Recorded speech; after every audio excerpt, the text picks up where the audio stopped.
Praise the lord.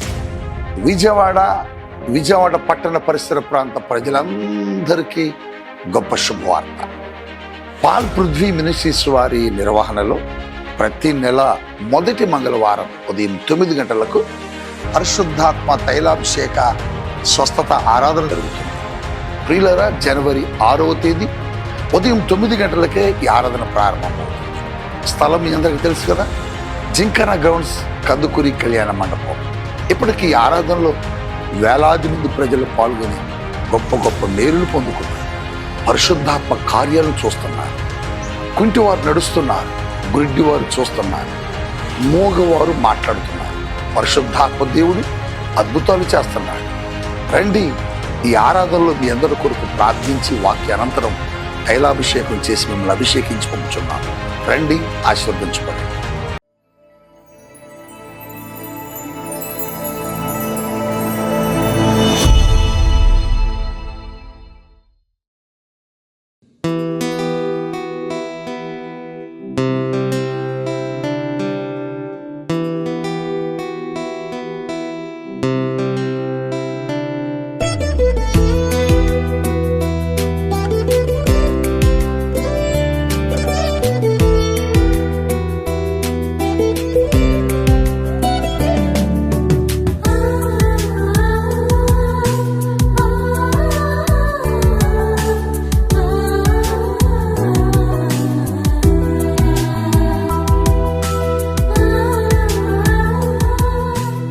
Praise the lord. యేసుతో ప్రతిదినం అనే ఆధ్యాత్మిక కార్యక్రమానికి మిమ్మల్ని ప్రేమతో ఆహ్వానిస్తూ మీ అందరికీ నా హృదయపూర్వకంగా తెలియజేస్తున్నాను. ప్రియ దేవుని బిడ్డలారా, బాగున్నారు కదా? అలాగే ఉదయకాలమే దేవుని యొక్క వాగ్దానాలు వింటున్నాం కదండి. ఆయన వాగ్దానాలు నమ్మదగినవి. ఆయన వాగ్దానం చేసిన దేవుడు నమ్మదగిన దేవుడు. ఖచ్చితంగా మన జీవితాల్లో మరి వాగ్దానం నమ్మినప్పుడు ఆ కార్యాలు మన జీవితాల్లో జరిగిస్తారండి. మరి ఈ ఉదయకాలం కూడా శ్రేష్టమైన వాగ్దానం ప్రభు మనకిచ్చారు. ఈ దినం ఆ వాగ్దానం ఏమిటో చదువుకుందాం. యోవేలు గ్రంథము 2వ అధ్యాయము 25వ వచన చివరి భాగాన్ని చదువుకుందాం. మహాసైన్యము తినివేసిన సంవత్సరముల పంటను మీకు మరలా ఇత్తును. Praise the Lord. ప్రియ దేవుని బిడ్డలారా, ఎంత చక్కని మాట ఆయన అంటున్నారు. నా మహాసైన్యము తినివేసిన మరి సంవత్సరముల పంట తిరిగి మీకు మరలా ఇస్తానని దేవుడు వాగ్దానం ఇస్తున్నాడు. ప్రియ దేవుని బిడ్డలారా, చూడండి, మరి ఈ వాగ్దానం ఆనాడు దేవుని ప్రజలైన వారికి ఆయన వాగ్దానం చేస్తున్నారు. ఈరోజు మరి మనకి వాగ్దానం ప్రభు చేస్తున్నారు. ఆనాటి దినాల్లో దేవుని ప్రజలు దేవునికి ఆయాసకరంగా జీవిస్తూ దేవునికి వ్యతిరేకంగా బ్రతుకుతున్న దినాలలో మరి వారి యొక్క జీవితాల్లో చాలా నష్టాలను అనుభవిస్తూ వచ్చారు. వారు ప్రయాసపడి పండించిన పంట అంట మరి 25వ వచనం మొదటి భాగాల్లో రాయబడిన మాట, గొంగళి పురుగులు, పసర పురుగులు కదండి, మరి చీడ పురుగులు ఇవన్నీ కూడా తినేస్తూ వచ్చాయి. వారు కష్టపడ్డారు, ఎంత ప్రయాసపడ్డారు. కానీ మరి భూమిని సేద్యం చేసినా కానీ ఆ పంట అనేది వారు అనుభవించలేకపోయారు. కారణం ఏంటంటే ఈ యొక్క గొంగళి పురుగు, పసర పురుగు తినేస్తూ వచ్చాయి. కారణం ఏంటంటే ప్రియ దేవుని బిడ్డలారా, వారు దేవునికి విరోధంగా జీవించడాన్ని బట్టే కదా చాలా లాస్ అయిపోయారు, చాలా నష్టపోయారు. దేవుడు అంటున్నాడు, ఆయనే పంపారట ఆ సైన్యాన్ని.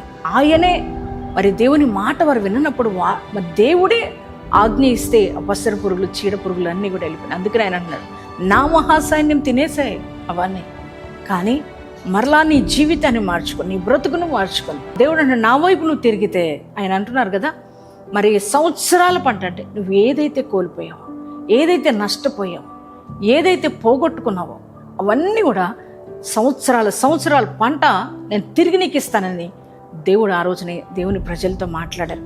అదే వాగ్దానం ఈరోజు నీతో, నాతో, మనతో, అందరితో దేవుడు మాట్లాడుతున్నారు. నాన్న, ఈ వాగ్దానం వింటున్నా మరి మీరు కూడా దేవునికి వ్యతిరేకంగా నడిచారా? దేవుని నమ్ముకొని ఆయన వదిలేసి లోకం వైపు వెళ్ళిపోయి ఉన్నారా? మరి లోక క్రియలు బ్రతుకుతున్నారేమో కదా. అందును బట్టి ఒకవేళ దేవుడు కోపగించి మరి దేవునికి ఆయాసం కలగడాన్ని బట్టి ఒకవేళ మీరు ఎంతో కష్టపడుతున్నారు, వ్యాపారం, చేతి పనులు, వ్యవసాయ పనులు, ఉద్యోగాలు, ఇవన్నిట్లో కూడా మరి కష్టపడుతున్నారు, కానీ నష్టాలు చూస్తూ వచ్చారా? ఎన్నో సంవత్సరాలకు ఇదే కష్టాలండి, ఇదే లాస్ అండి, ఇదే బాధలండి, అన్నిటినీ పోగొట్టుకున్నానండి అని అంటున్నావా?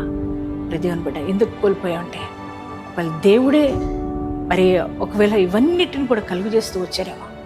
ఆయనే మరలంటున్నారు కదా, నువ్వు గనుక ఆయన తట్టు తిరిగితే ఆయన ఈరోజు నీతో మాట్లాడుతున్న మాట, ఇదిగో ఏదొక సైన్యం అయితే నీ పంటనంతా తినేసాయో, మరలా ఆయన అంటున్నారు ఆ పంటనంతా నువ్వు కోల్పోయిన పంట అంతా, సంవత్సరాల పంట అంతా, అంటే సంవత్సరాల నీ కష్టార్జితం అంతా నువ్వేదైతే పోగొట్టుకున్నావో తిరిగి నీకు ఇస్తానని దేవుడు అన్నాడు.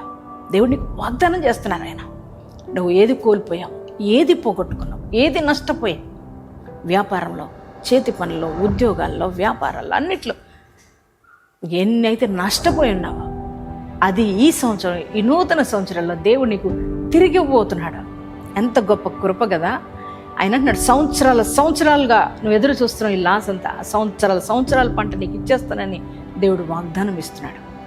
ప్రియ దేవుని బిడ్డలారా, ఆయన మాట ఇస్తే తప్పడు, ఖచ్చితంగా జరిగిస్తాడు. కనుక ఈ వాగ్దానాన్ని రిసీవ్ చేసుకోండి మీ హృదయంలోనికి. ఆయనకు నమ్మకంగా బ్రతకండి, ఆయనలో జీవించండి. ఆయన ఈ సంవత్సరం మీరంతా కూడా సమృద్ధిని చూడబోతున్నారు. మరి అట్టి కృప దేవుడు మీ అందరికి కూడా అనుగ్రహించును గాక. ఎంతమంది ఈ వాగ్దానం రిసీవ్ చేసుకున్నారు, ఈ వాగ్దానం మీ అందరి జీవితాల్లో నెరవేర్చబడును గాక. కలిసి ప్రార్థన చేసుకుందామండి. Thank you father. పరిశుద్ధ మహోన్నతులకు దేవునికి వందనాలు. ఈరోజు మీరు ఇచ్చిన శ్రేష్టమైన వాగ్దానం కొరకే వందనాలు ప్రభా. నా మహాసైన్యం తినివేసిన సంవత్సరాల పంట నేను మీకు తిరిగిస్తానని వాగ్దానం ఇచ్చేవు దేవా, వందనాలయ్యా. అయ్యా ఇదిగో నాయన ఈ వాగ్దానాన్ని మేము నమ్ముతున్నాం ప్రభా, విశ్వసిస్తున్నాం ప్రభా. ఇదిగో తండ్రి, నువ్వు ఖచ్చితంగా తిరిగి ఇచ్చే దేవుడు ప్రభా.